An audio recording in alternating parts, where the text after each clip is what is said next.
In the Industrial Revolution, transportation underwent a major transformation, like the steamboat, the steam locomotive, and other things. We were just wondering what transportation was like before everything had these changes. It was very hard to get around. I remember that I had to walk 10 miles to work every day, and I was tired by the time I got there. Also, where you lived had to be close to where you worked, because you had to walk everywhere, and you could not take boats or trains. So, do you have any stories about the first time you got on a train and experienced it for the first time? So when the first locomotive came to my town, I got on it just to see how amazing it was. I could not believe how fast I got to work after that. And soon enough, I was able to take a different job, which was a lot better for me, and worked out with a lot more benefits. So, I can clearly see that it has been such a drastic change for you after the locomotive. So, how did you get to work?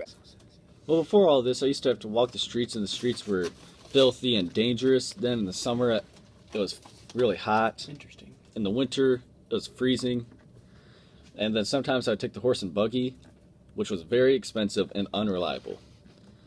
And also before the locomotive, things had to be hauled by very slow and dangerous boats that were not steam powered. Wow, that sounds terrible. Thank you for telling us your story and sharing with us what it was like before the locomotive. Not a problem. The Industrial Revolution was a time for many inventions. After living so long in a time of technological failures and disappointments, there finally came a time where there was an explosion of new advancements and helpful technologies for a betterment of society. The transportation industry flourished and it was a lot easier to trade and distribute the goods. Among many of the inventions, an American named Robert Fulton built the first commercially successful steamboat. These steamboats were a lot faster than the standard sailboats, and they could withstand a lot more wear and tear. So, in very little time, steamships were already carrying goods across the Atlantic Ocean.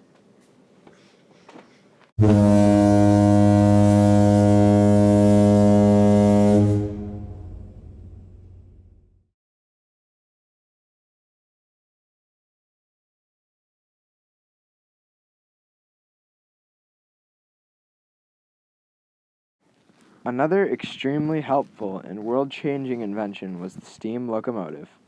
In the early 19th century, British engineer Richard Trevithick built the first steam locomotive to run on a railway. Also, by 1830, Liverpool and Manchester Railway was the first to offer regular timetabled passenger services, and by halfway through the 19th century, there were more than 6,000 miles of railroad track built in Britain. Also, in the early 19th century, a Scottish engineer by the name of John McAdam had developed a brand new process for building roads. His process created even smoother, durable, and more cost-efficient roads for the people to walk on. These transportation methods and inventions were used in a variety of ways. The steam locomotive was the most widely used and popular of all the transportation inventions. It took almost no time at all for this invention to be spread all across the world.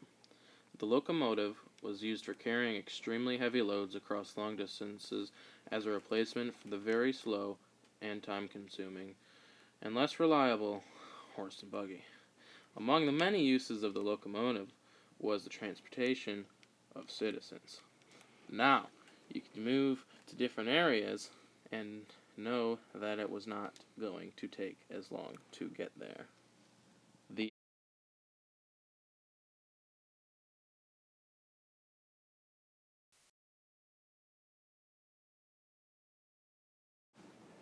This technique was used to create much more durable and smoother roads. It was known as the macadam. It was also used for much faster transporting of goods and people through the horse and carriage. Also, in the spring and winter times, it was much easier to walk on the roads because they were much more smooth and a lot easier to clean than they were before. Robert Fulton, born November 14, 1765, was the American engineer who was credited for developing the first successful steamboat. He named it the Clermont. This brought passengers from New York to Albany and back again.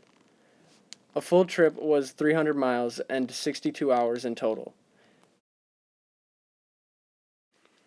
In 1800, he was commissioned by Napoleon Bonaparte to design a new ship called the Nautilus. This was the first practical submarine in history.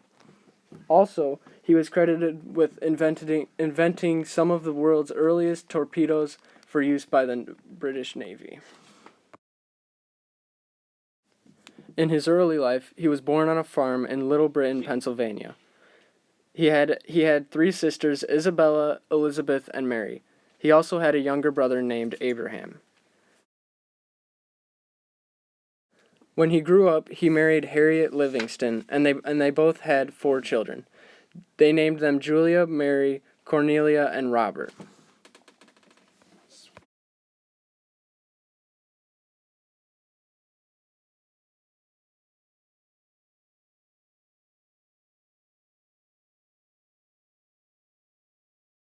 The inventor of the locomotive, Richard Trevithick, was born on April 13, 1771. He was a British inventor and mining engineer from Cornwall, England. The son of a mining captain, he immersed himself in mining and engineering at an early age.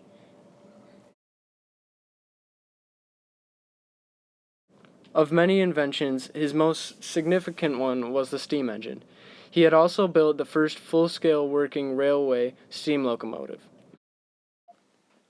The first locomotive-hauled railway journey took place on February 21st, 1804, as Trevithick's After this breakthrough, he moved abroad. He worked as a mining consultant in Peru and later explored parts of Costa Rica. Throughout his life, he faced many ups and downs. At one point, he even faced financial ruin. He also suffered from the strong rivalry of many mining and steam engineers of his day. John Loudon McAdam was born in 1756. He was a Scottish engineer and road builder. He invented a new process of road building called macadam. This process was used for building smoother and harder roads. It was also used for controlling materials of mixed particle size and predetermined structure that would be more durable and less muddy than most of the tracks used of its day. Much of modern-day road construction is very reflective of macadam's new process. Of many influences, the most significant was the introduction of tar.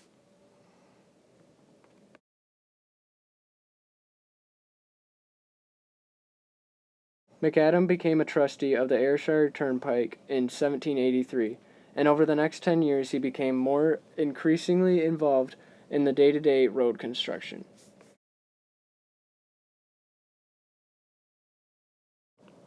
In 1802, he moved to Bristol, England, becoming the general surveyor for the Bristol Corporation.